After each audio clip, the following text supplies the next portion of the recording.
diz assim: e não vos conformeis com este mundo, mas transformai-vos pela renovação do vosso entendimento, para que podeis experimentar qual seja a boa, agradável e perfeita vontade de Deus.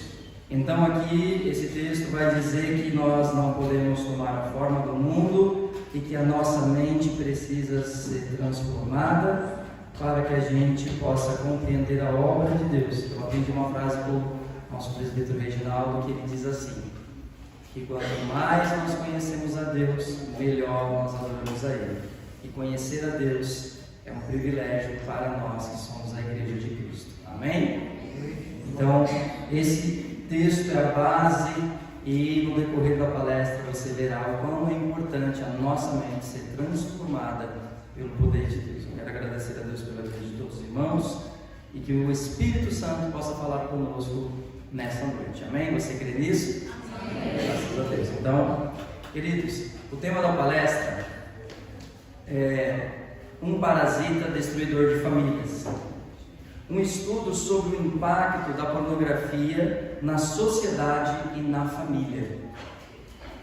Vamos ver aqui o que nós vamos, na introdução, para nós vermos o que está por vir. Nós vamos falar desse parasita, e no capítulo de número 1 nós vamos conhecer o parasita. No capítulo 2 nós vamos falar um pouco do que a ciência tem descoberto sobre o parasita. No capítulo de número 3, como esse parasita está impactando a nossa sociedade. No capítulo de número 4, um santo remédio para acabar com o parasita. Então tem cura, tem libertação, tem como atitudes para expulsar o parasita. E por último, a igreja não pode ignorar o parasita. E aí, eu já começo falando com os irmãos o seguinte: o que nós vamos ver aqui é a ponta do iceberg. Todo iceberg, quando você olha, você vê aquelas geleiras e você vê aquelas pontas de gelo, mas ele é muito maior para baixo do que para cima. Ele é 70% às vezes maior para baixo, 80%, e a gente só vê a ponta. Então a gente vai, apenas a ponta do iceberg é o que nós vamos ver aqui.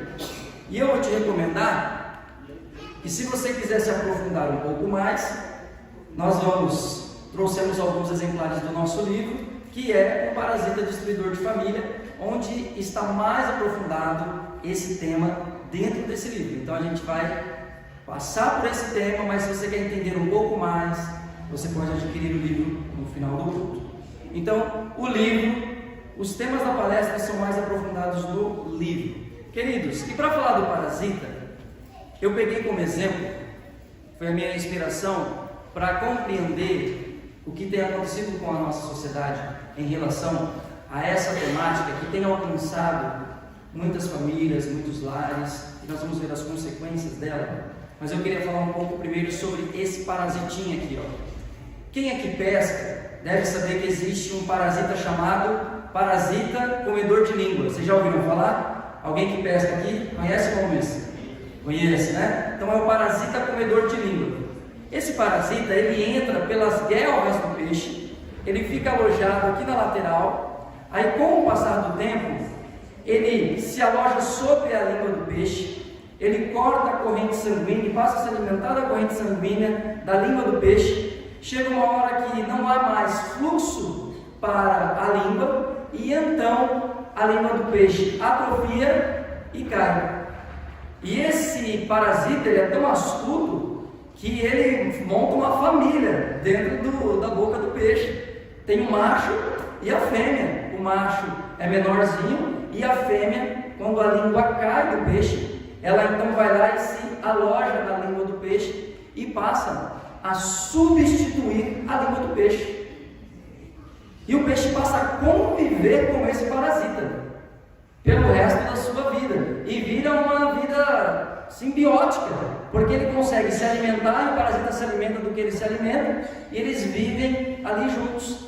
Então, existe um parasita, e esse exemplo desse parasita que eu peguei para ilustrar como que ele tem ocupado a mente Porque esse parasita que nós vamos estudar, ele pode ocupar a mente, cortar um fluxo, que é um fluxo chamado de santidade, de contato com Deus, de vida moral, de vida santa. Ele pode cortar esse fluxo e com o tempo até substituir hábitos e viver em simbiose se não for cortado, se não for tirado. E esse parasita, ele faz exatamente isso tanto no peixe, e eu quero usar ele como exemplo para a gente falar dessa temática e ver se realmente o que tem acontecido com a sociedade, o que tem acontecido com a igreja, nós que somos chamados por Cristo. Então, assim como este parasita hospeda-se internamente no corpo do peixe, assim ilustrativamente a pornografia aloja-se na memória com o passar do tempo, exposição ao material erótico. O consumidor hospedeiro passa a ter o fluxo da razão. Olha, o fluxo do que, irmãos? O fluxo da razão e da espiritualidade minguada, extinguindo-se aquilo que faz degustar, assim como a língua do peixe que ele degustava, né? Faz degustar das coisas boas da vida e rejeitar as coisas amargas. A pornografia substitui do consumidor hospedeiro o seu membro mais útil para a convivência cotidiana do seu relacionamento com a sociedade e com Deus. Este membro amputado é a vida moral, que passa a ser substituída por uma vida imoral, mesmo que interna, solitária e individual. No livro chamado Libido Dominante, ele demonstra que o movimento que foi feito para a expansão de controle da população envolve a desregrar da sexualidade. E nesse livro ele vai escrever algo, e é importante que você preste atenção nessa introdução, para que você compreenda, quando nós falamos da Bíblia, o quanto que a Bíblia está muito na frente, enquanto pessoas estudam hoje e descobrem, a Bíblia já era um presente para nós. Que o envolvimento com essa área, ela ataca diretamente a vida intelectual, racional, psicológica, e nós vamos ver isso mais para frente, e eu quero que você vá prestando atenção. Mas é importante também, Fábio, por que falar desse assunto? Principalmente no ambiente religioso. E às vezes a gente tem algumas coisas que vamos dizer assim, quando falamos sobre esse assunto, estamos despertando a curiosidade. Este assunto não é um assunto espiritual. Esse tipo de coisa não deve ser falado dentro da igreja. E aqui existe uma frase que ela é muito importante, que ela foi cunhada por algum sábio, que diz: o que me preocupa não é o barulho dos homens, mas o silêncio dos homens bons. Porque eu quero te perguntar, enquanto nós nos calamos e não entendemos o que está acontecendo, o diabo fica calado? Ele não toca, ele não faz, não, ele continua agindo. E a Bíblia diz que nós estamos rodeados por ele, e ele está ao derredor, bramando como um, buscando a quem possa. Bramar é fazer barulho, e o inimigo tenta fazer barulho, e nós precisamos nos defender, entendendo e compreendendo esse assunto. É um assunto que ele não desperta tanto curiosidade como talvez despertava antigamente, porque a acessibilidade hoje está muito fácil, e isso nós vamos ver um pouquinho mais para frente. Então, só para nós definirmos o que significa a palavra pornografia. A palavra pornografia, ela se divide em duas: grafos e pornos. A parte pornos está ligada à parte da imoralidade, e o grafos são as escritas, então são escritas de imoralidades, desenhos, seja representações artísticas que expõem o erótico, é um modelo de pornografia, seja ela com chamada arte, ou seja um filme, seja lá o que for, é uma grafia erótica. Então, seguindo mais para frente, eu quero ver com os irmãos aqui o seguinte: no capítulo 1, vamos conhecer esse parasita. Para a revolução sexual, a pornografia é um excelente parasita. E é importante que nós entendamos que o diabo, ele trabalha na sociedade. Se nós, como cristãos, deixarmos, ele trabalha no nosso meio. E é interessante que o diabo, ele usa agentes, pessoas. O diabo não faz tudo, ele influencia pessoas para serem usadas para os propósitos malignos. E as pessoas que têm um coração disposto ao mal, se não vigiarem, serão utilizadas para o instrumento do mal. E aqui nós temos uma trindade que o irmão Pompílio até falou que é a trindade das trevas, né? A trindade maligna, né? Porque aqui nós temos Charles Darwin, Karl Marx e Friedrich Engels. Darwin, em 1859, vai acompanhando que nós vamos seguir uma trajetória no espaço, no tempo. Em 1859 ele lança um livro chamado Origem. O que está aí? Qual é o nome do livro? A Origem das Espécies. Havia um clamor da intelectualidade da época para tirar Deus do centro, porque a sociedade foi construída nos padrões judaico-cristãos. E a intelectualidade não suportava mais ter que dar satisfação para padre, ter que dar satisfação para pastor, porque os irmãos, quando faziam alguma coisa, eles entendiam a santidade da igreja, a autoridade pastoral. Então, esses cientistas, uma área da intelectualidade, queria destronar Deus, tirar Deus do centro. Quando Origem das Espécies é lançada, eles encontram um álibi perfeito, porque Origem das Espécies vai dizer que o homem, ele evolui. Não há uma criação, não há um ser que o cria. Existe uma evolução, do nada passou a existir sem uma mente pensante. E eles usam esse livro para fundamentar as suas teses de ciência, de psicologia e por aí vai, de biologia. E as ciências vão se basear nesse princípio evolucionista para fundamentar e ser a chave de visão do novo mundo, tirando Deus do centro e colocando a evolução, colocando a ciência como a medida de todas as coisas. Ou seja, não importa Deus, Bíblia, importa o que a ciência diz, porque agora o homem não foi criado, o homem evolui. Isso é ensinado em algum lugar aqui que as crianças vão por acaso? Na escola, né? E aí Karl Marx, que é um ideólogo do comunismo, aqui está, ele escreve um livro chamado O Capital, muito famoso, mas ele vai mandar uma carta para Friedrich Engels, depois que ele lê o livro de Charles Darwin, e ele vai dizer, embora escrito no inglês grosseiro, este livro é um livro que contém o fundamento na história natural, para a nossa visão. Ele está mandando uma carta para o seu discípulo, dizendo que esse livro pode ser muito útil para essa visão, e é uma visão comunista. Esse livro de Darwin a Hitler tem até ali no fundo, se você quiser conhecer. Bom, Karl Marx e Friedrich Engels vão escrever o Manifesto Comunista de 1848, e nesse Manifesto Comunista de 1848, eles vão dizer claramente que a família deve ser o quê? O que está escrito aí? A família deve ser o quê? Então eles entendem que para que a sociedade melhore, a família é o problema. O primeiro modelo de escravidão, a primeira divisão de classes é a família. O pai oprime a esposa e os filhos. Portanto, se a família for destruída, logo a agenda revolucionária, a agenda comunista, ela vai avançar. Então, destruir a família é um princípio básico de quem crê nessa política, de quem crê nessa visão. E aqui está um manifesto de 1948, e todos que vêm depois usam esse homem, Karl Marx, como exemplo. E aí nós vemos, seguindo um pouco mais para frente, que Engels vai escrever um livro chamado, vou até voltar aqui para você ver o livro, ó. Qual o nome do livro aí? A Propriedade, a origem da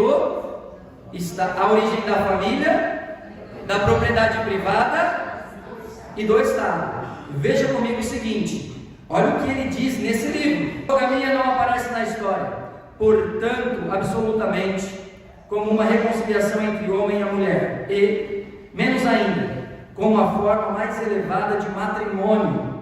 Pelo contrário, ela surge sob a forma de um sexo pelo outro, como a proclamação de um conflito entre os sexos, ignorado até então na pré-história. Num velho manuscrito, agora ele vai citar o seu mestre, num velho manuscrito inédito, redigido em 1846 por Marx e por mim, encontro a seguinte frase: a primeira divisão de trabalho a que se fez entre o homem e a mulher para a procriação dos filhos.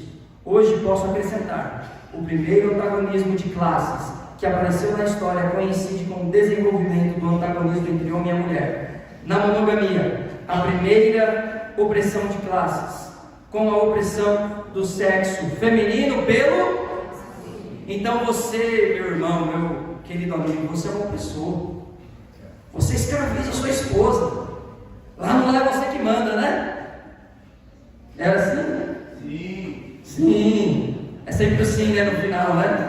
Eu que mando, a minha última palavra é minha. Sim, amor.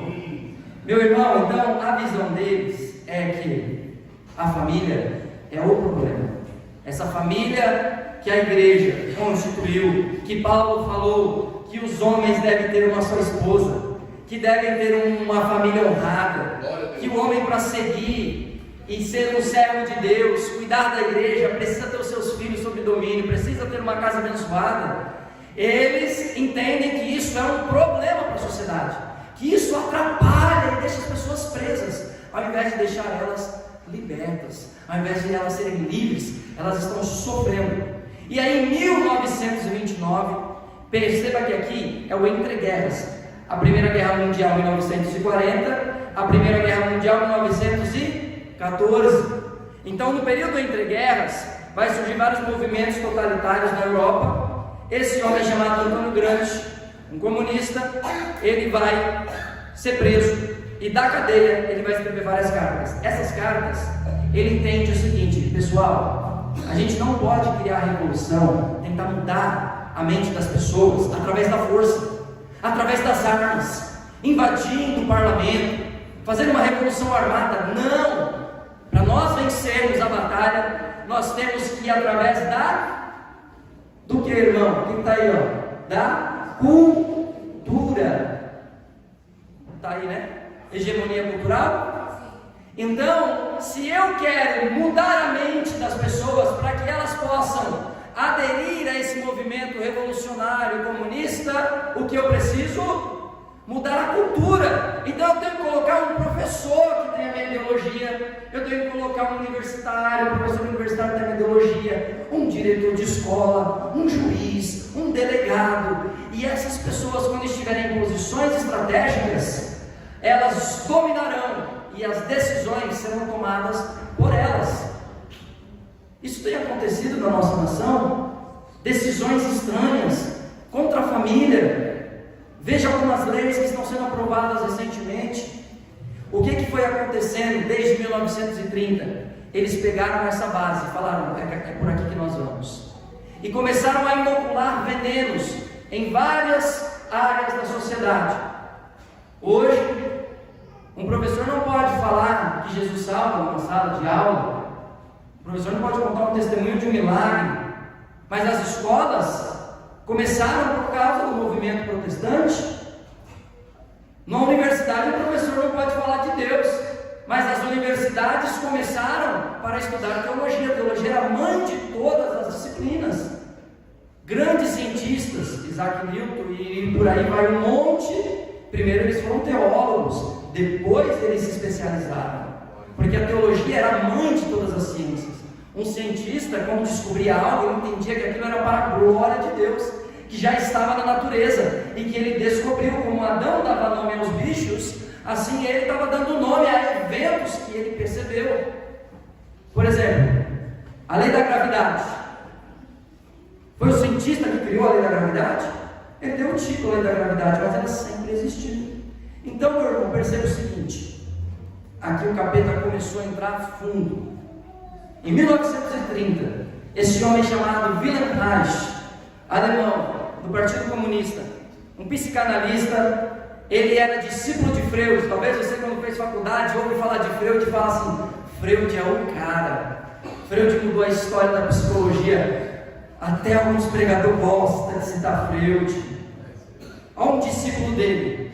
Sabe o que esse discípulo fez? Ele entendeu que para que a revolução acontecesse, a vida sexual, começando da criança, deveria ser alterada, deveria ser mudada, que ela deveria já ter relações logo no princípio, quanto antes melhor.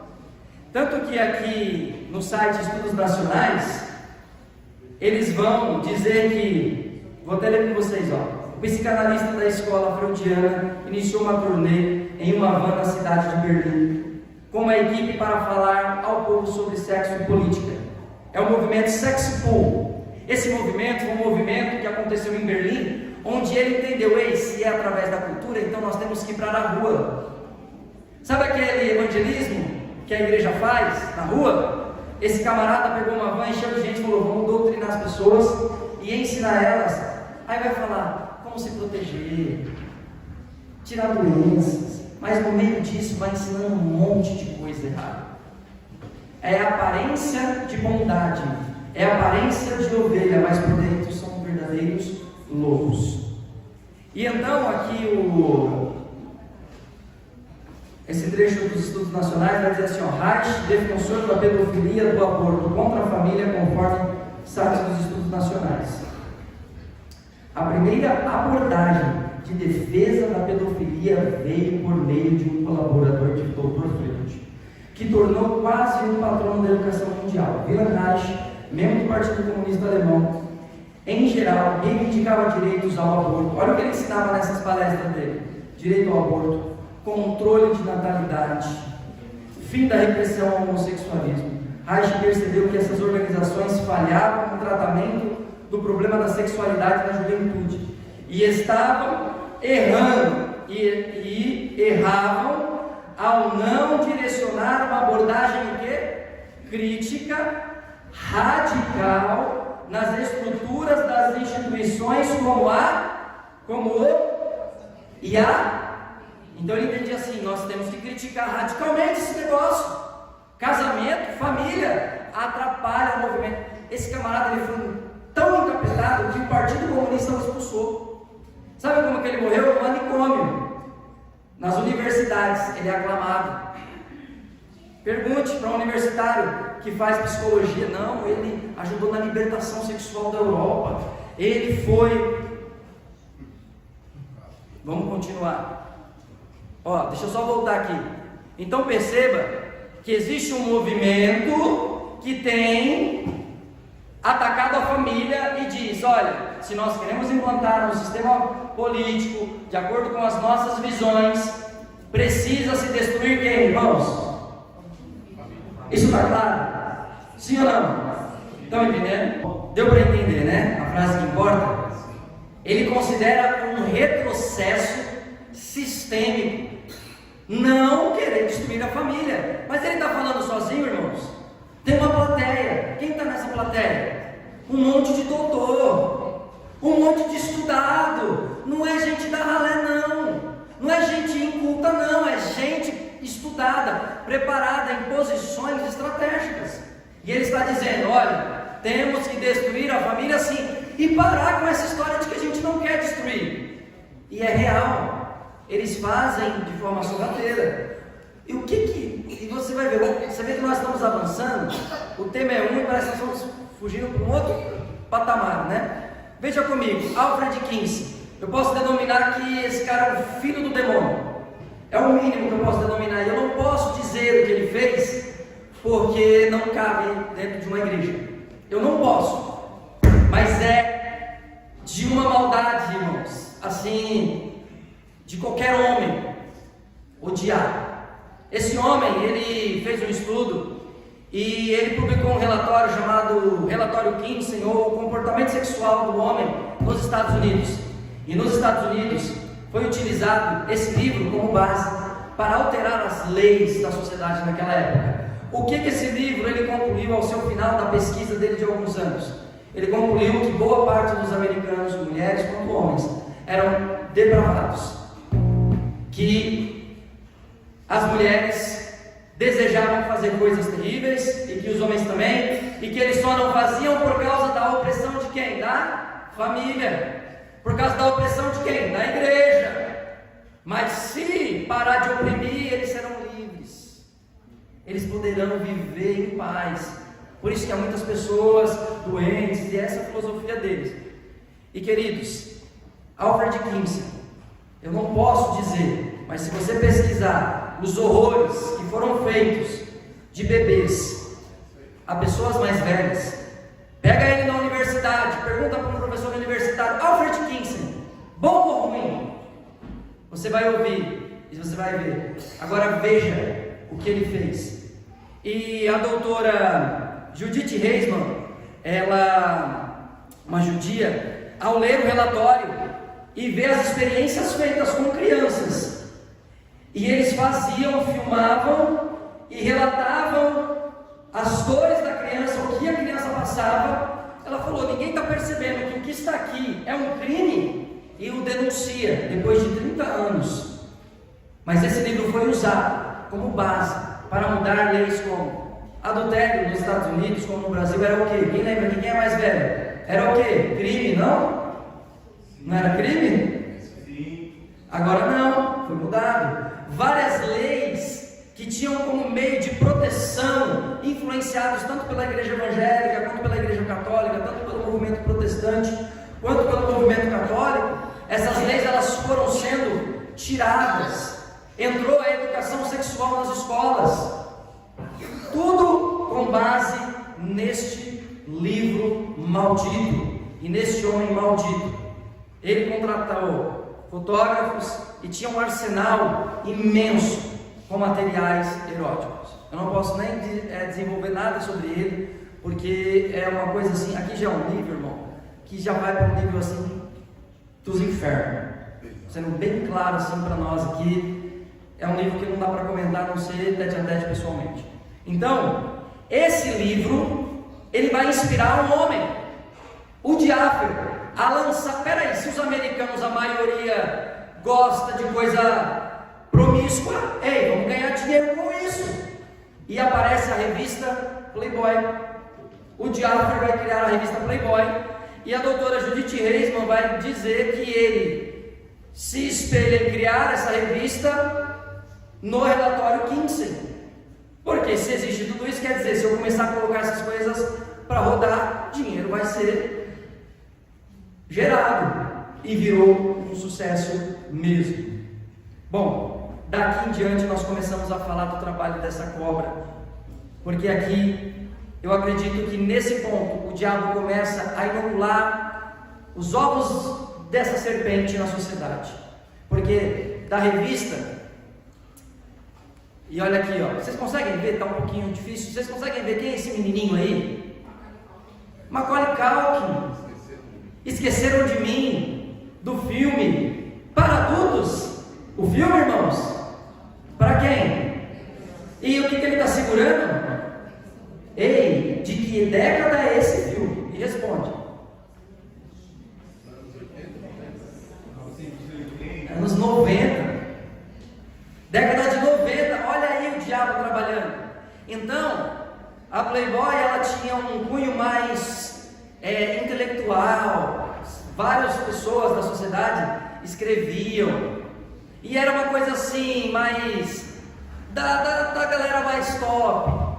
Aí, depois veio outros concorrentes no meu livro, eu detalho mais isso, se você quiser entender um pouco melhor essa linha, tá bom? Aí, o VHS, meu irmão, depois veio um DVD, pronto, era do computador. Aí a coisa azedou bem também, né? E aí nós temos a era do celular. O VHS nos Estados Unidos, o material pornográfico nos Estados Unidos vai gerar uma onda de criminalidade que a gente não tem ideia.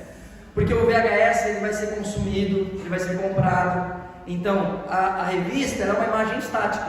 O vídeo, ele já tem uma potência muito maior na mente do ser humano, né? A gente consegue ficar às vezes 4 horas assistindo um filme, sim ou não? Sim. Mas consegue ficar 4 horas ouvindo o pastor pregar? Amém. É isso aí. Então, olha, eu não vou descrever aqui a cronologia da criação do celular, mas você vai olhando aí, eu quero chegar só no finalzinho.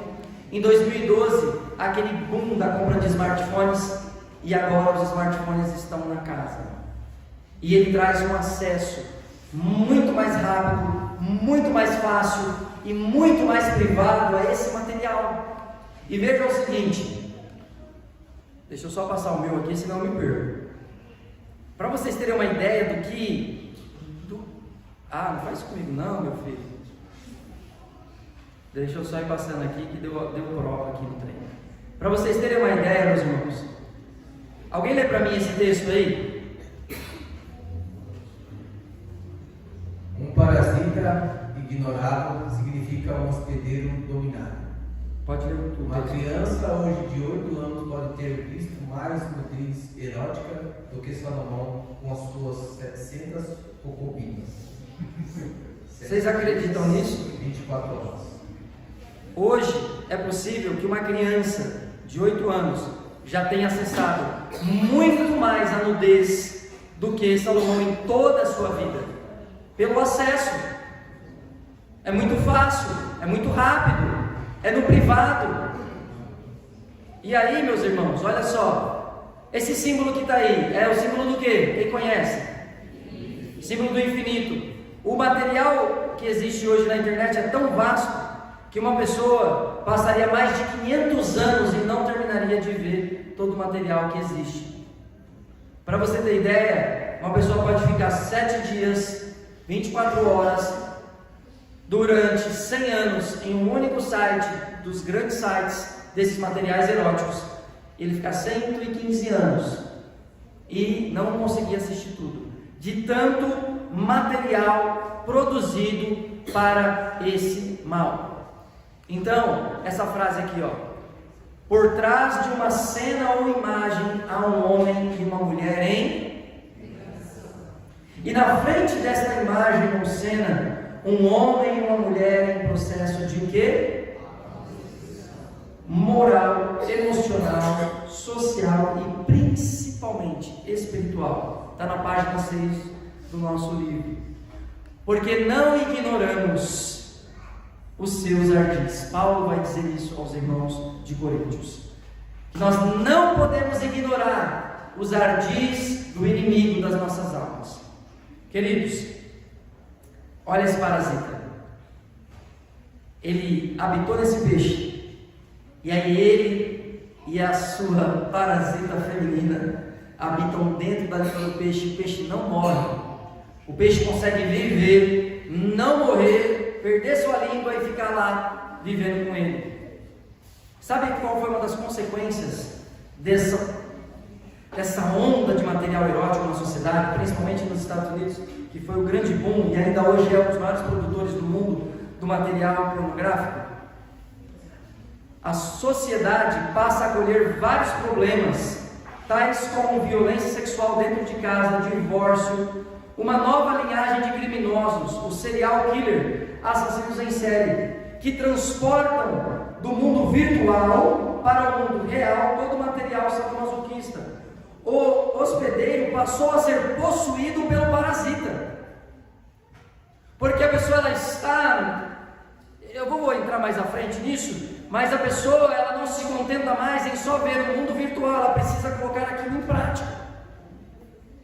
O hospedeiro passou a ser possuído pelo parasita, sendo controlado, não mais pela o que, irmãos? Pela razão. Ele não decide mais por ele.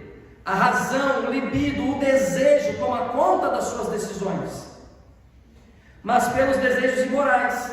Obviamente que a maioria dos hospedeiros jamais se tornará um serial killer, mas não matar o parasita sempre será um eterno escravo do quê?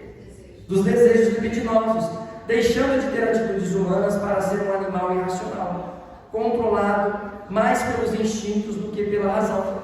No livro aqui de apoio da Escola Dominical, o pastor José Gonçalves, ele vai trazer um exemplo de 5 serial killers que declaram efetivamente que a pornografia foi o que gerou todo esse descambar das suas ações.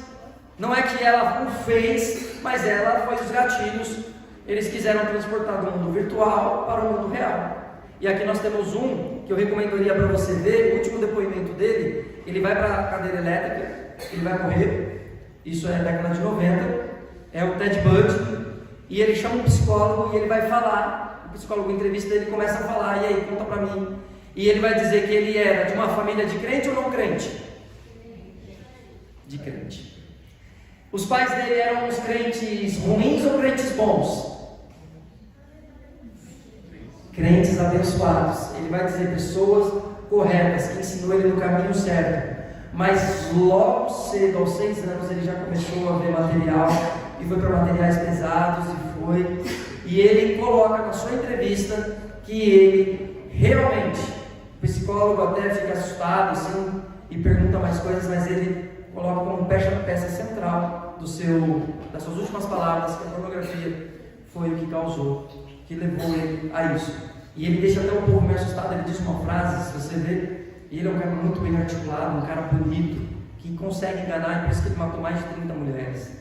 E a última vítima dele, se você olha a entrevista, depois você fala, poxa, esse cara é um cara legal. Mas aí quando você vai ver as vítimas dele, uma criança de 12 anos, você não é bom nem você saber o que ele fez. Mas um cara legal, conhecia, filho de crente, mas o material foi conduzindo ele por esses caminhos. E ele depois teve que levar para a vida prática. Queridos, vamos entrar então, capítulo de número 2. O que a ciência tem falado? O que os religiosos perderam e não perceberam, os cientistas eles acabaram percebendo. Olha só, nesse vídeo, o doutor Philip Zimbardo, ele vai falar sobre a morte dos homens. E ele vai dizer o seguinte: 3 coisas que têm matado os homens pelo excesso demasiado, pelo consumo demasiado: internet, pornografia e videogame. Outra coisa, o vício da pornografia, ele é muito parecido com o vício de vários entorpecentes. Então em cima você tem o cérebro de uma pessoa normal, uma pessoa que consome algum tipo de droga, e no de baixo você tem um consumidor de pornografia compulsivo. Você vai perceber que a parte do gráfico de baixo, né, da mente de baixo, ela está mais brilhando. Consegue ver isso aí? Vocês conseguem ver? É porque é 10 vezes mais potente a pornografia do que até o entorpecente. Vamos passando. Olha só, sintomas de um viciado. Consegue ler para mim aí? Dá para ler? Vai lendo aí para tomar água, meu filho.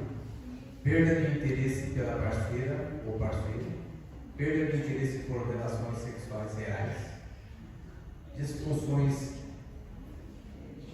erétil, ejaculações precoces, ejaculações retardadas, perda de sensibilidade no pênis, perda de sensibilidade na vagina, ansiedade social, confusão mental e perda de memória, procrastinação, perda da motivação e da força de vontade, sentimentos constantes de vergonha e de culpa, depressão, pensamento suicida induzido pelo vício, baixa autoestima. Aqui ó, percebe esse movimento que tem muito jovem, menino e homem adulto depois de casado? HOCD, transtorno compulsivo obsessivo, o que? Homossexual. Muitos homens casados com 4 filhos, meu irmão, que, como teve um irmão que disse, está virando disco. Tá feia a coisa. E aí a competitividade, eu estava falando esse dia com a mulher, eu falei, meu Deus, a competitividade, graças a Deus que casou, né, amor? Cadê meu amor? Sumiu meu mulher aí? Casou, graças a Deus. Agora você imagina, a competitividade está grande, porque já é mais mulher do que homem. E os homens ainda... Irmão, nós temos que dar uma ajuda nisso aí. Tem que fazer mais homem aí, viu? Os casados aí, por favor. Um amigo meu já teve filho, eu falei, cria bem, estou na lista aí. Eu tenho uma aqui. Irmãos, ó, objetivação do sexo oposto, confusão com a orientação sexual, compulsão sexual, princípio de desenvolvimento da psicopatia sexual, voz fraca, desenvolvimento de sistema agudo de abstinência, tendência de movimento de relacionamento doentio e perda da atratividade sexual. E aqui com o crente tem um problema, porque o crente ele leva 2 em 1. Olha só, nesta perspectiva não iremos inserir ainda os efeitos na vida de um cristão, que além de todos esses dados acima, temos a vergonha, a culpa, o remorso, o medo, o sentimento de impureza, dúvidas até quanto à eficácia da sua fé em Cristo, falta de interesse no trabalho religioso. Assim como o ímpio sofre ao passar por todos esses sintomas, o cristão sofre mais pelo peso de uma vida acorrentada ao pecado e à promiscuidade, um tema extremamente combatido nas Escrituras. Então, meus queridos, o cristão sofre ainda mais, porque ele tem todo esse peso da busca pela santidade que dificulta-se com a pornografia. Então, rapidamente aqui eu quero explicar para os irmãos o que a neurociência descobriu.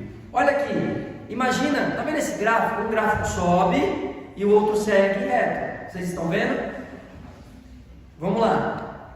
Vou tentar explicar aqui numa linguagem que todos entendam diretamente, tá?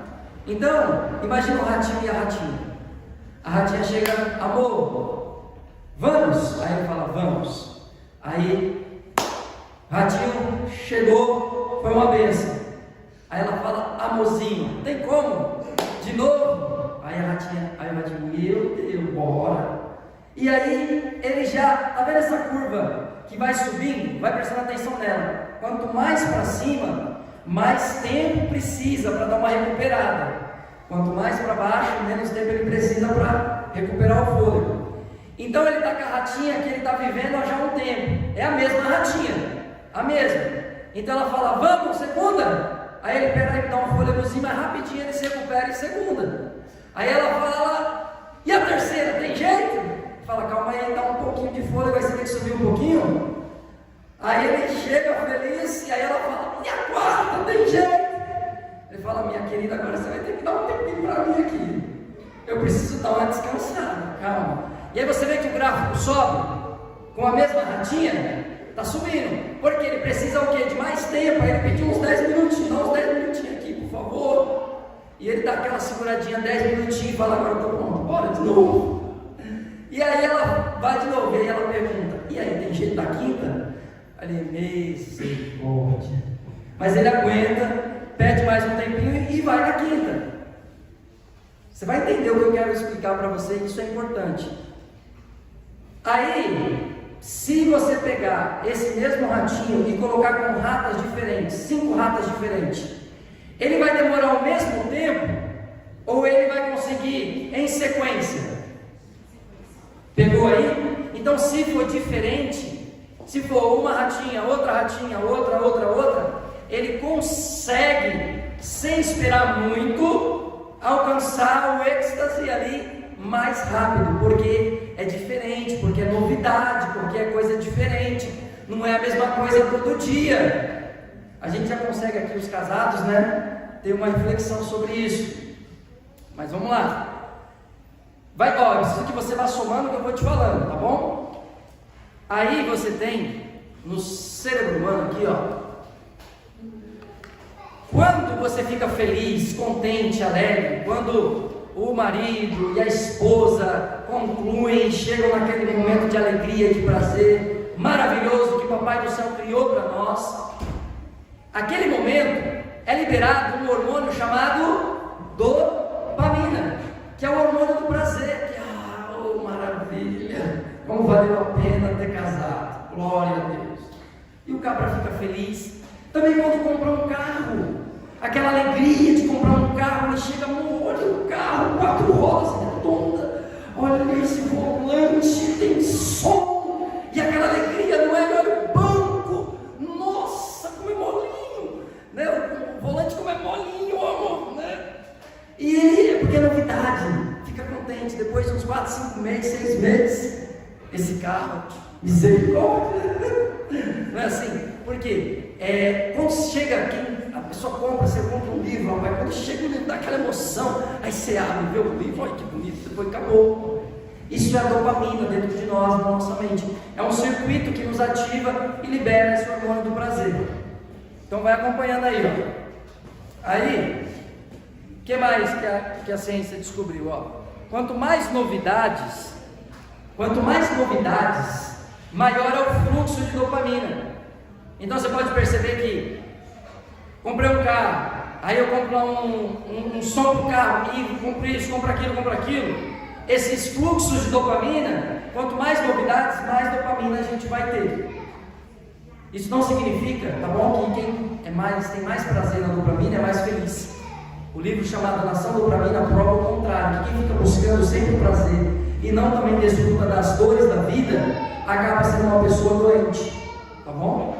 Sabe aquela pessoa que só procura viver para si mesmo, só o prazer, não quer sofrer, não quer nada? Por isso que a Bíblia vai dizer que nós devemos nos alegrar quando fomos provados, porque às vezes Deus coloca provas que é para a gente não acostumar só nas alegrias, porque quem é acostumado só com alegrias vira uma pessoa doente.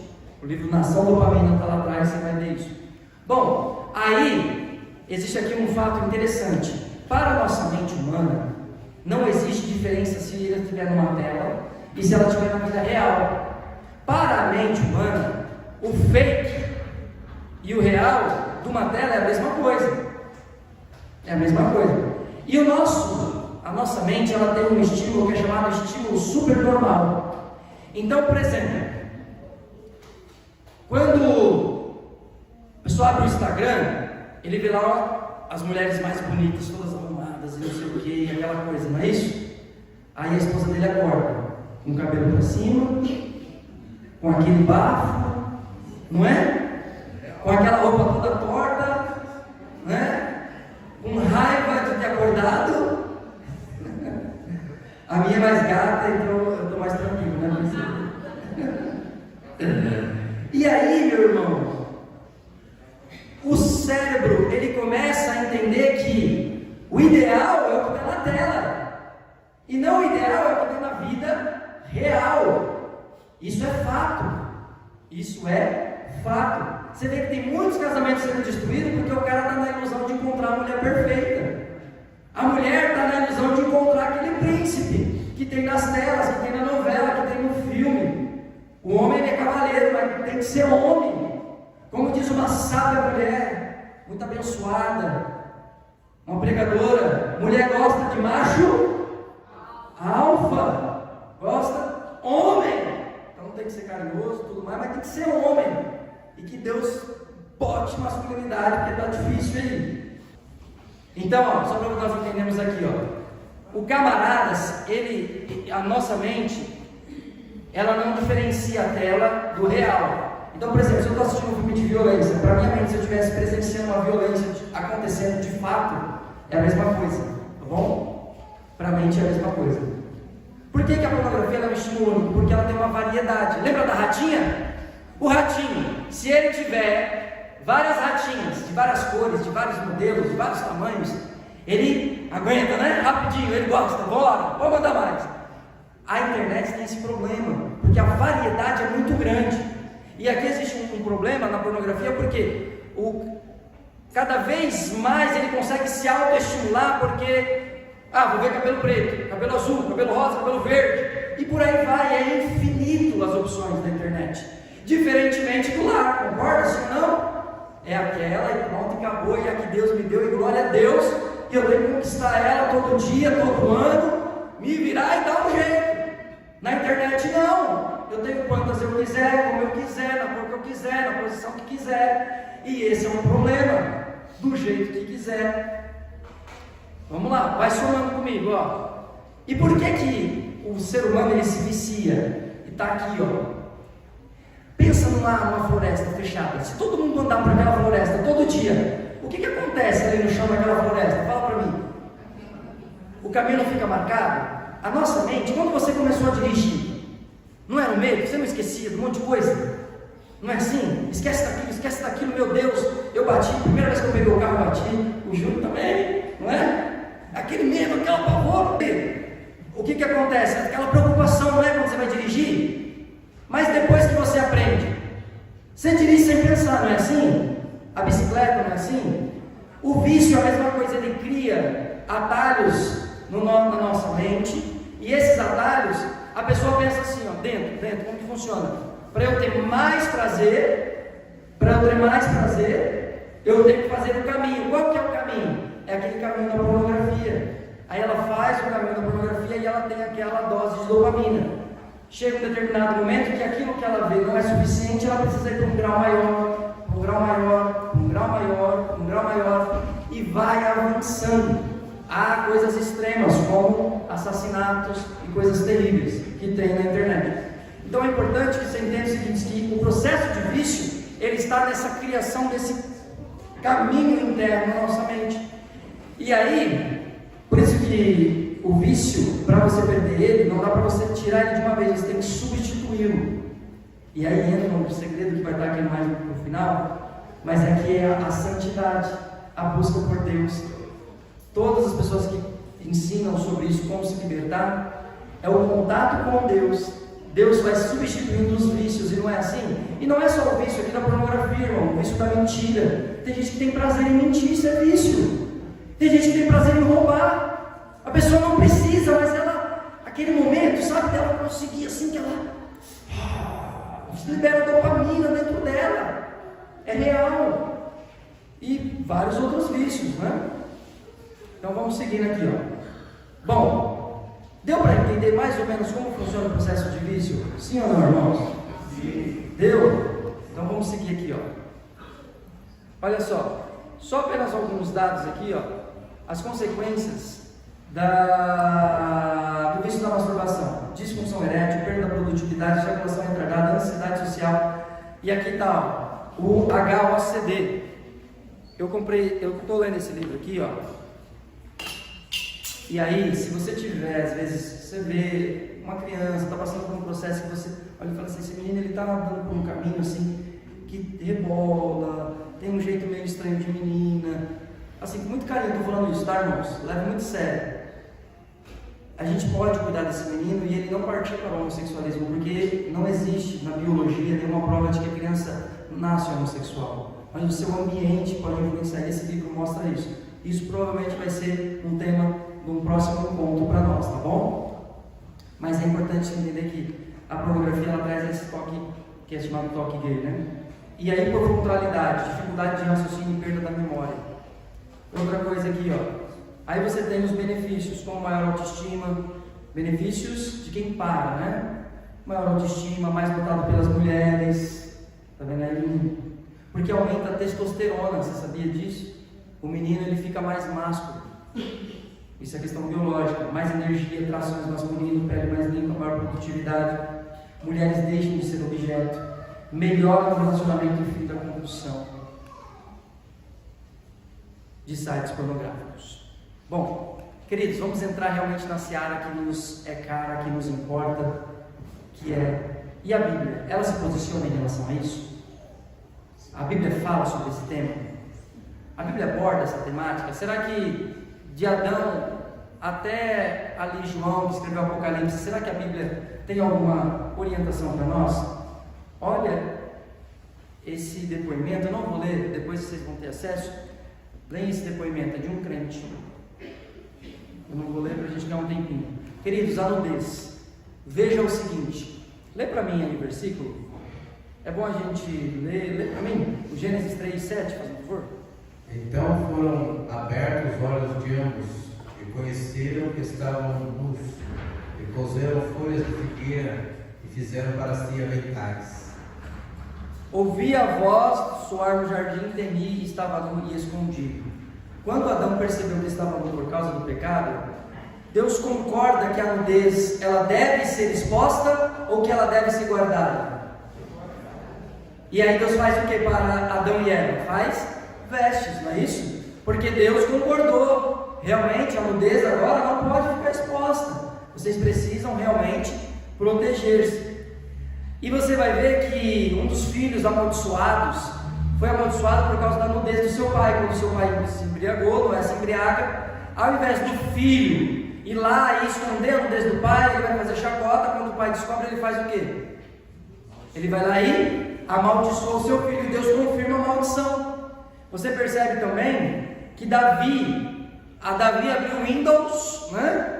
Acessou essa janela para o mundo, e aí nesse Windows ele vai contemplar quem? Uma mulher. E essa mulher ele olhou de longe, então ali era meio que uma coisa mais virtual, era distante, não tinha contato.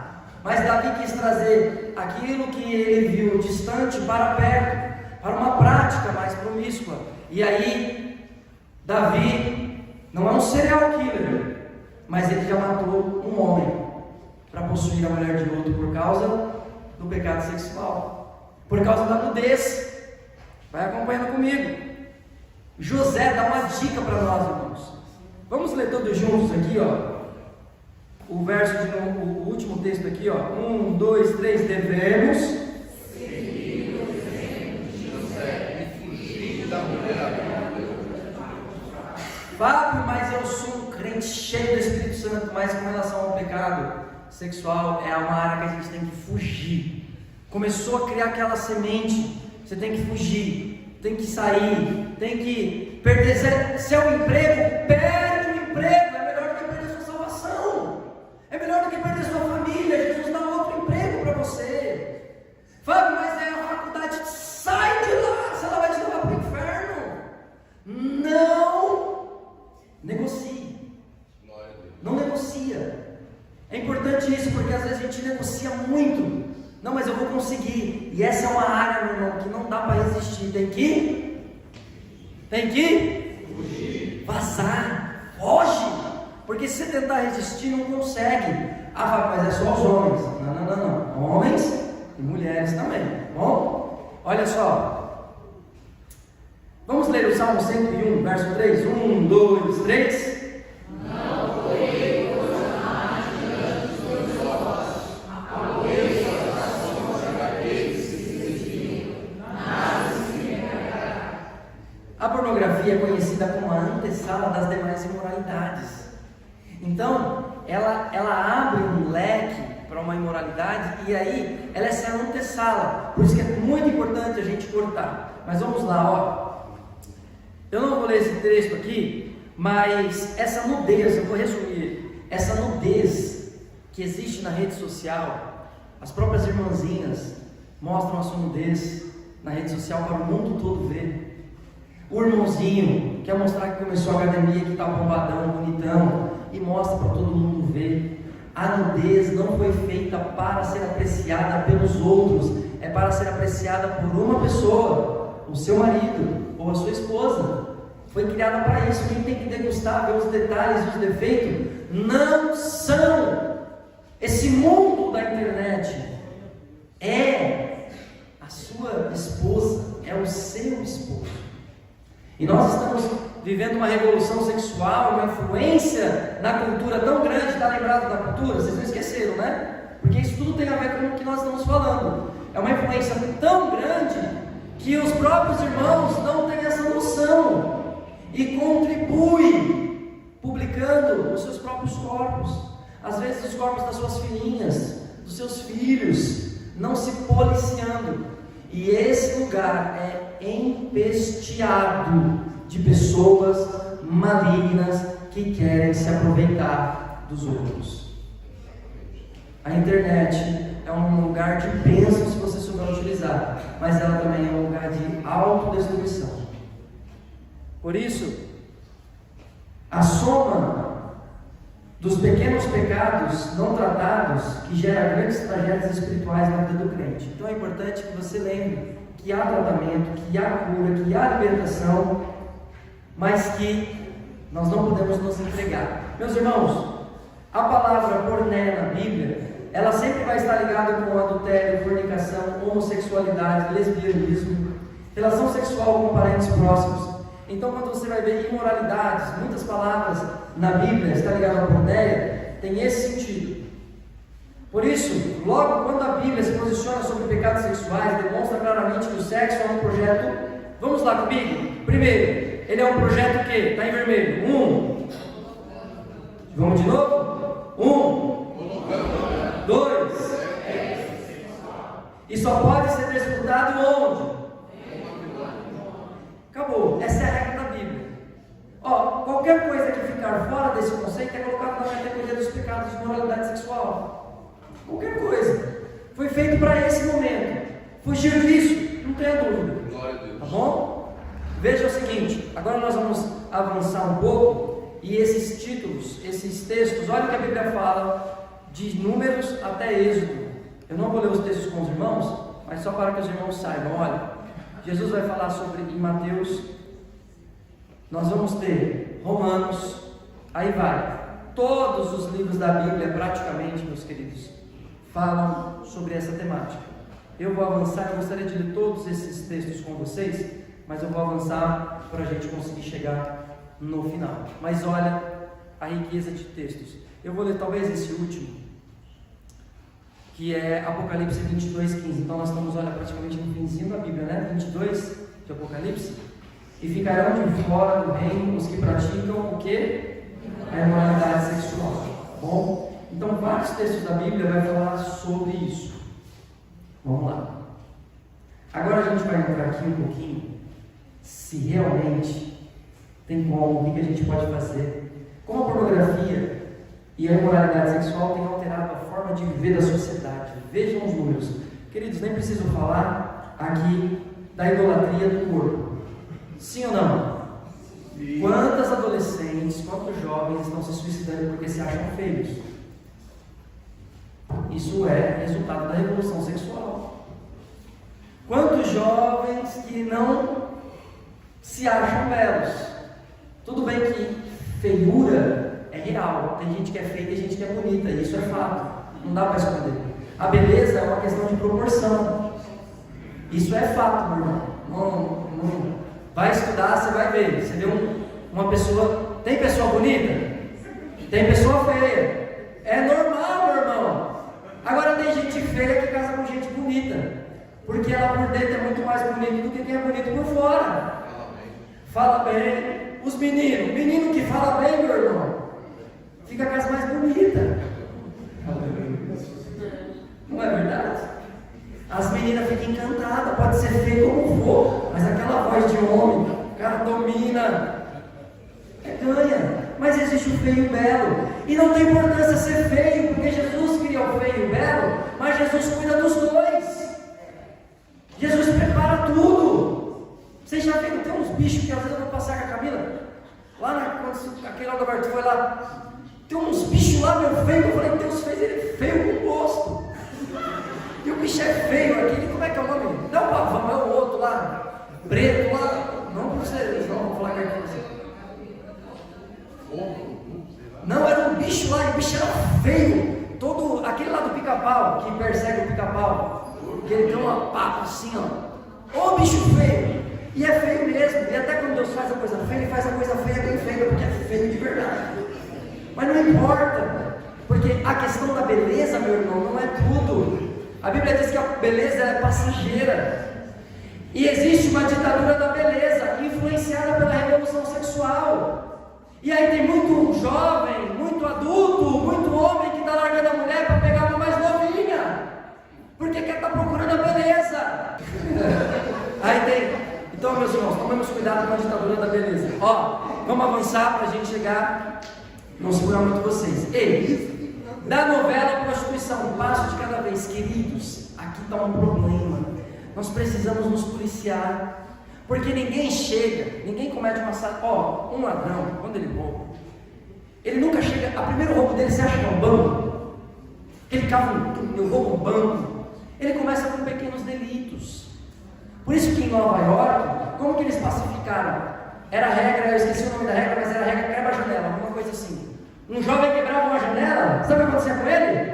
Cadeia, mas era só uma janela, cadeia. Porque se você controla os pequenos delitos, é muito difícil avançar para os grandes. Teoria da janela quebrada. Por isso que nós temos que ficar em cima das crianças mesmo ali, controlar. Ah, mas isso é opressão, as crianças é opressão nada, sai pra lá, capeta. Nós temos que cuidar do que é nosso. Porque se você cuidar ali no comecinho, quando avançar, vai estar bem. E aí, meus irmãos, existe um problema aqui, ó. Porque, Fábio, eu não assisto essas coisas, mas aí na Netflix, nesses programas, filmes, ó, um pimp falou pra mim, Fábio, eu queria que você gosta de história, eu queria que você assistisse Game of Thrones. Pensa numa série boa, mas não assiste porque tem muita coisa errada, e você não pode porque você é crente. Aí eu fiquei curioso para assistir, mas não assisti. Até hoje eu não sei como é que é. Mas por quê? Nós temos que nos policiar, meu irmão. Nós precisamos nos policiar, porque às vezes o filme, ele leva para outro, que leva para outro, e vai despertando dentro de nós um sentimento que não deveria ser despertado. As atrizes dos filmes, elas acordam. Você já viu uma empregada trabalhando no filme, na novela? Não trabalha, né?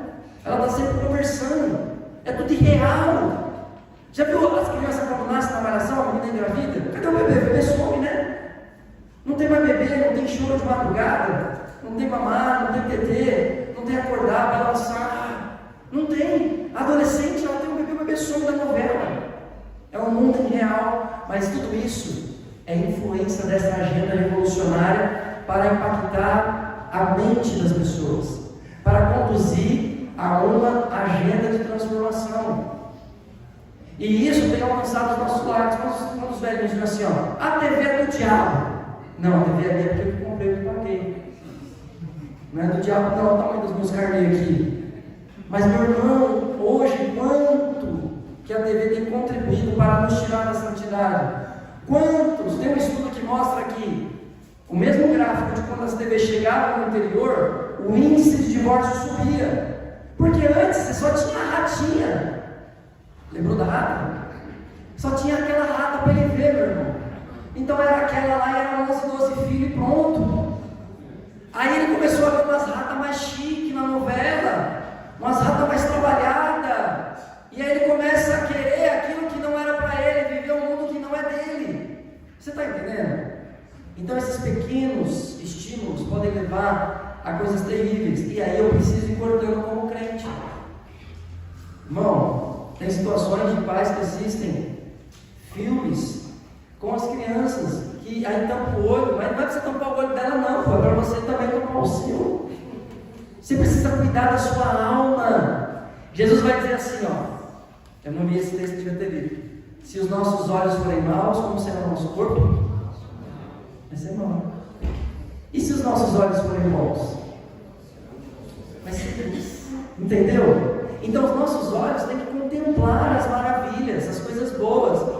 O inimigo vem para pegar a gente e a gente tem que, epa, eu quero, eu gosto, é até legal, mas eu não posso. Tem que tirar, tá bom? Vamos avançar. Bom, eu ia trazer algumas estatísticas, eu vou pular algumas, mas eu vou trazer algumas principais. No livro está mais abordado em alguns aspectos esse material.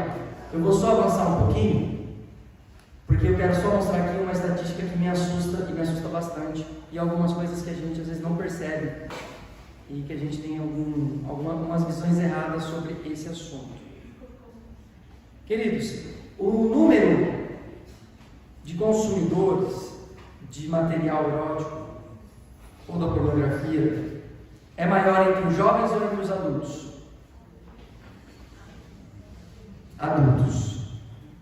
Jovens correspondem a 1/4 do consumo. Os outros é os adultos. Então, é uma área que não adianta a gente só olhar para o jovem e falar, é o jovem, área sexual. Não, os adultos também. E muito mais, 3 vezes mais. Deixa eu ir passando aqui, ó. O Brasil, ele estava aqui, acho que em 9º lugar. Deixa eu pular esse daqui, que eu quero chegar nesse aqui, ó, da mulher. Irmãos, vocês acreditam que o Brasil, um dos maiores sites de pornografia, ele é o que está em 2º lugar do consumo feminino, ou seja, mulheres que assistem esse material? O Brasil era o 2º lugar em 2018. Hoje ele caiu um pouco, mas o consumo subiu, foi para 38%. E isso me assusta, eu vou explicar o porquê. Porque quem é aquela que edifica o lar? É a mulher, não é? Aí se a mãe começa a perder o seu intelecto, a razão, a busca pelo Espírito Santo, a visão de Deus dentro do seu lar, ela sustenta o lar. E isso tem crescido. Em alguns países mais desenvolvidos, o número é até maior. Isso me preocupa bastante, porque as mulheres elas ainda têm uma resistência, né? Pode falar. Por exemplo, o livro 50 Tons de Cinzas, né? Que foi famosíssimo, saiu um filme e tudo. E os crentes, assistiu 50 Tons de Cinza? Teve uns crentes aí que assistiu, que eu conheci. Ainda queria contar. Teve uma, não posso falar. Cada coisa. Vamos lá. Não, o negócio, a proposta já é decente, né? Em si mesmo, né? E aí você vê uma característica muito peculiar, as mulheres no metrô carregando o livro, não foi? Vocês lembram dessa cena? Quem andava de metrô na época? Eu imagino, né? Porque geralmente sempre os livros são melhores do que os filmes, né? Então nesse caso era pior do que o filme, né? Que o filme não consegue, né? Exatamente. Então pensa nisso, irmãos. As mulheres no metrô estavam tranquilamente lendo um livro eu não digo homem, o homem nem ia dizer que isso era livro de mulher, né? Isso dá um estalo em nós, porque já está num nível que não há mais essa vergonha, esse medo, esse pudor, e as mulheres eram mais recatadas, né? O consumo é maior no computador, no tablet ou no celular? Celular, né? Então, se você criança pode ter celular livre à vontade para acessar o que quiser? Não pode, de jeito nenhum, de jeito nenhum, tá bom? Tá aí o material. Queridos, olha isso daqui, ó. No Brasil, as estatísticas do Brasil, eu vou deixar depois disponível para vocês, e aí vocês podem pegar o nosso contato e acessar esse material, tá bom? Vai ter um link, você vai acessar tudo isso aqui, eu vou ganhar um tempinho. Olha, é importante que você saiba o seguinte, que de um lado da câmera existe um ser humano criado à semelhança de Deus, que é um ser humano que precisa de Jesus, e do outro lado, quem consome também é um ser humano que precisa de Jesus. E aqui no livro eu trago isso, e tem os links desses vídeos, onde mostra até o jornalista Cabrini entrevistando, né, algumas pessoas que trabalham com esse material, e aí você vai ver a vida dessas pessoas. Elas se drogam, são embriagadas, se suicidam, vivem uma vida difícil, porque as pessoas, quando veem o filme, elas entendem que aquilo ali é real, mas é tudo encenação. E muitos se suicidam. Vários, tanto que depois alguns saem, criam até movimentos para cuidar daqueles que estão na indústria da pornografia, porque muitos se suicidam, muitos se matam, porque para fazer algumas coisas somente drogado, né? Eu não... Tem aqui um depoimento. Vai, meu filho. Tem 2 depoimentos aqui que eu não vou ler com os irmãos, mas que vocês acessando o material, vocês terão esse conteúdo, tá bom? Bom, vamos lá. Como tem afetado as crianças? Queridos, 79% da exposição à pornografia acontece em casa. Significa que de 10 crianças que veem a pornografia, 8 viram em casa, começaram a ver em casa. 94% das crianças verão pornografia até os 14 anos de idade. Existem 6.224 comerciantes de pornografia infantil foram descobertos online nos Estados Unidos. Vamos avançando aqui, ó. Como tem afetado os adolescentes? Aumenta... Tá nos adolescentes aí? Tá? Aumenta a chance de gravidez na adolescência, dificulta o desenvolvimento sexual, aumenta o risco de depressão, cria expectativa distorcida que impede o desenvolvimento sexual saudável. A categoria pornográfica adolescente liderou as pesquisas de site pornô nos últimos 6 anos. 64% dos adolescentes com idade de 13 a 24 anos procuram ativamente a pornografia semanalmente ou com mais frequência. Seguimos aqui, ó. Como tem afetado os jovens? Quem acessa mais? Os jovens que estão namorando ou os jovens que estão solteiros? Meio a meio.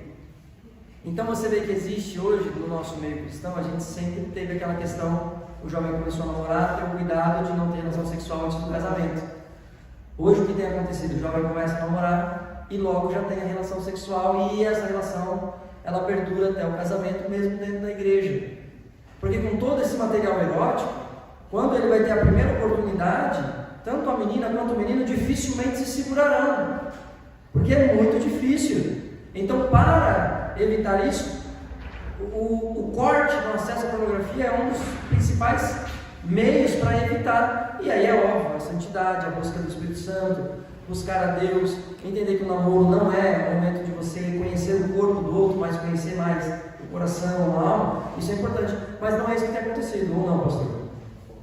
Né? Nós temos de todo jovem já tendo essa dificuldade, porque o acesso à pornografia tem atrapalhado. E o problema não é só ele ter a relação, o problema é que ele se une a essa menina e depois ele se separa para ter outra, e assim vai sucessivamente. E isso se torna normal, e isso não é normal, no mundo é normal. para nós que somos de outro reino, isso não é normal, isso não é saudável e espiritualmente atrapalha a nossa vida. Bom, como tem afetado os adultos?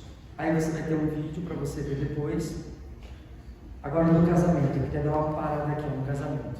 Segundo a Coalizão Nacional para a Proteção das Crianças e Família, 47% das famílias dos Estados Unidos relatam que a pornografia é um problema em casa. O uso da pornografia aumenta a taxa de infidelidade conjugal a mais de 300%. 40% das pessoas identificadas com vício em sexo perdem seus cônjuges.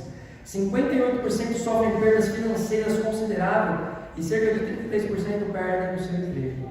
68% dos casos de divórcio envolvem uma parte que encontra um novo amante na internet.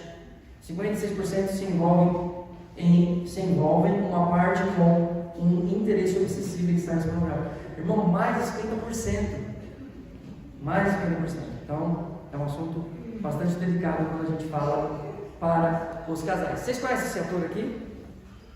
Sim. Esse ator, ele declara que foi viciado em pornografia. O nome dele é Terry Crews, né? E ele vai dizer que muitos amigos mandavam ele separar da esposa, deixar a esposa. E ele vai relatar que ele lutou contra a pornografia, ele venceu, permaneceu com a esposa e viu que aquilo era um vício, que aquilo estava matando ele.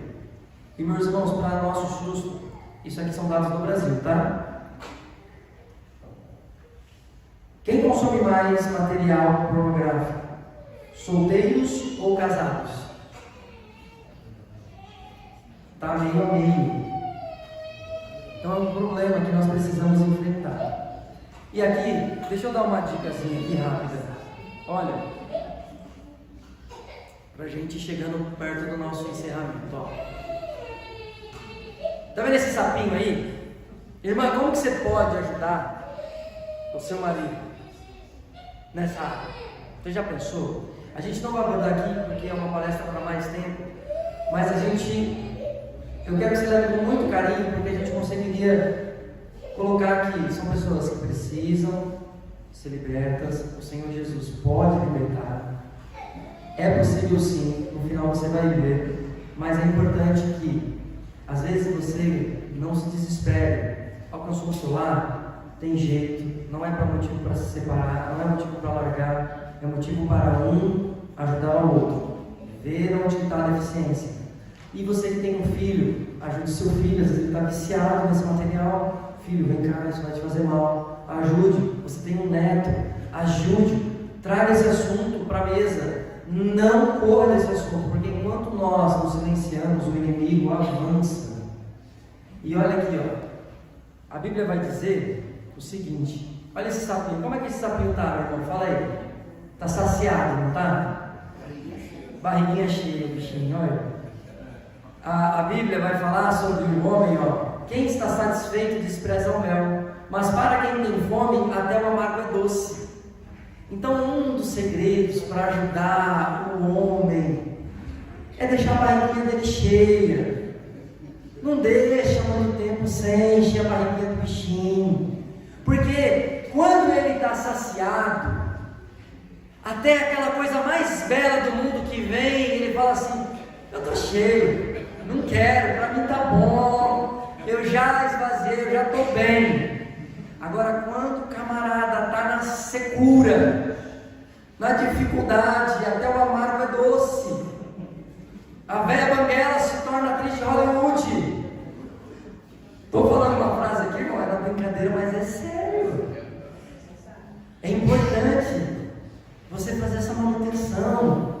Se não está dando certo, vai lá e resolve. Ora a Jesus, porque quem criou esse momento para a família, esse momento de ápice, foi o próprio Deus. Esse momento, o marido e a esposa, eles se conectam e é liberado uma coisa chamada oxitocina, que é o hormônio do amor. Sabe aquele contato pele com pele? Você vai amando mais. Aí libera uma coisa dentro de você. Sabe quando a mãe ela ganha um bebê? Que ela tem aquele momento assim que ela pega o bebê? É a oxitocina, o amor aparece ali. Na relação com os dois, está ali agarradinho assim, ó. Oxitocina também. Tem que fazer. É bom. Jesus criou. E aqui outra coisa, um segredo. O segredo aí é o seguinte, ó. Dizem, né, que saco vazio não para de pé. Tem que esvaziar. Não pode. Você entendeu o recado? Sim? Quem criou o sexo? Foi Deus ou foi o diabo? O sexo gera filhos. Filhos são o quê? Herança do Senhor. Sexo não é do diabo. Sexo é de Deus. É coisa boa para ser desfrutado no matrimônio monogâmico e heterossexual, homem e mulher. Ele disse o seguinte, que a mulher, ela nunca vai ser substituída pela pornografia, porque ali a pornografia é um ninguém e ela, a esposa, é um alguém. E quando a dopamina, eu vou explicar, pode deixar então. A dopamina, ela não é tão elevada, porque ela está ali no nível normal, mas a oxitocina, ela está no nível muito alto. A oxitocina é o hormônio do quê que nós já falamos? O hormônio do amor. Então ela eleva esse momento ao momento de ápice do toque, do amor. Então, por mais que ela esteja no nível normal do ser humano, que foi projetado para o ser humano, mas a oxitocina está lá em cima. E não é verdade? Não ia falar com isso. Vamos lá. Queridos, 10 segredos e a gente caminha para o final. 10 segredos para vencer a pornografia. Conheça o vício, talvez isso que você conheceu hoje. Segunda coisa, por que você acessa a pornografia e se masturba? Se questione. Às vezes é uma solidão, é uma preocupação, medos. Quer buscar esse prazer? O que está te levando? Conheça-se a ti mesmo. Analisa-se. E talvez você vai entender que o que está te levando a esse consumo. Tome atitudes contra os gatilhos que disparam o vício. Filmes, séries, amizades. O que é que às vezes dispara a vontade? Crie pequenas metas de resistência. Se você não vai vencer de uma vez, mas um dia é melhor do que 0, 2 é melhor do que 1, 3 é melhor do que 2 e vai vencendo. Mas não desista de vencer. Não baixe a guarda diante de uma vitória. Esteja preparado para uma possível queda. Aprenda com as quedas. Tentei, lutei, busquei o Senhor Jesus, estava firme no meu propósito e vacilei, caí. O que fez você cair? Porque você não quer. Então o que te levou? Veja o que foi o gatilho e se reerga. Coloque a sua comunhão com Deus em... Irmão, toda pessoa que fala sobre isso, nós precisamos buscar o Senhor Jesus. A espiritualidade que trabalha a razão, a gente às vezes acha que ser espiritual é ser irracional, não é? Ser espiritual é eu fazer as minhas escolhas, não pelos impulsos da sociedade, não pelos impulsos dos meus vícios, mas eu espiritualmente na minha mente digo, eu até quero, mas eu não vou. Uma pessoa que não raciocina, ela é como um animal, ela é conduzida pelos seus instintos. Então a espiritualidade está ligada à razão. Por isso que a Bíblia diz que a sabedoria do mundo é o que para Deus? E a sabedoria de Deus é o que para o homem? Loucura. Por quê? Não há como, mas a razão é um meio de você vencer, e a razão está ligada à espiritualidade. Quanto mais eu me aproximo de Deus, mais racional eu sou. Não é esse racional que o mundo diz, é o racional de eu faço as minhas escolhas pautado na minha espiritualidade. Glória a Deus. Romano vai dizer que nós devemos oferecer um culto que é Deus. Eu escolho vir para a igreja, eu quero dar glória a Deus e aleluia. Eu sei que o meu Redentor vive, eu sei a quem eu sirvo. Aí você escolhe. Uma pessoa viciada, ela não faz a escolha, o vício a conduz, não é assim? Você tem um parente que usa droga, como que é? Os nossos irmãos, nós temos 2 pastores aqui que têm um projeto maravilhoso sobre essa área das drogas, do vício. Eles estão aqui conosco. Cuidado com os seus, o item 10, 9, para a gente finalizando. Cuidado com os seus. Se não estiver conseguindo, peça. Não tem medo, procura um irmão, procura alguém que de confiança. Irmão, me ajuda nessa área. Irmão, todos nós somos pecadores e todos nós carecemos da misericórdia de Deus. Não se acha que você é o único, não se acha que Jesus não tem poder, mas é um vício, e vício se vence. Não é algo que eu não consigo, eu já tentei, não consigo. Dá sim, tem jeito sim. Tá bom? Olha, tem um site que nós não vamos ler, mas é o Sexólogos Anônimos. Então, os Alcoólatras Anônimos, hoje em dia já tem os Sexólogos Anônimos, que são pessoas totalmente viciadas na área sexual e que precisam de ajuda. Então, são grupos que se reúnem, eles vão contando suas experiências, uns ajudando os outros. E aqui existem os 12 passos deles. E tem um passo aqui que eu quero destacar, que é o 11, ó. Procuramos, através da prece e da meditação, melhorar o nosso contato consciente com quem? Foi mal. O 11. Procuramos, através da prece e da meditação, melhorar o nosso contato consciente com? Na forma em que concebíamos, na forma ou concebíamos. Rogamos apenas o conhecimento da sua vontade em relação a nós e força para realizar essa vontade. Então, aproxime-se de Deus. E eu quero finalizar falando que a igreja não pode ignorar esse assunto. Tá bom? Não ignore. Trate ele com mais naturalidade, no sentido de que assim, é um problema, eu não posso fugir dele. Meu filho foi alcançado, filho, não pode.